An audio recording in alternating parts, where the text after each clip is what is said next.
السلام عليكم. رحلتنا النهاردة لقناة كورنيت. دي قناة يونانية، وزي ما انتم شايفين تحت السماء الزرقاء دي في اليونان الجميلة، بتمر السفينة دي ببطء جدا في وسط جدران صخرية. طبعا ده ممر مائي يعتبر ضيق، وبيفصل السفينة دي عن الجانبين بتوعها مكان ضيق جدا زي ما انتم شايفين. والسفينة بتمشي ببطء جدا، علشان طبعا المكان له خطورته. عشان كده بيقولوا على القناة دي إن هي أصغر وأضيق وأخطر قناة موجودة في العالم.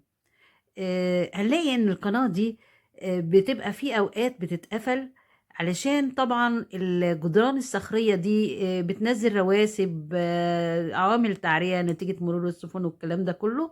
الرواسب دي بتنزل طبعا بتعمل طبعا تضييق في القناة. فعشان كده بيقفلوها من وقت للتاني. يعتبر دوت القناة دي تاني أهم مناطق سياحية في اليونان. وزي ما انتم شايفين المنظر جميل جدا، عشان كده السياح بيحبوا جدا يشوفوا العجائب بتاع المكان ده. الغرائب يعني دي مبنية بطريقة هندسية رائعة، وهما بيجوا بقى عشان يتفرجوا على الطريق دوت بالنهار أو بالليل. ويعني هو يعتبر أعجوبة من الأعجيب اللي اتعملت بيها القناة دي. ونلاقي كمان ان السفن دي بتمر في اتجاه واحد.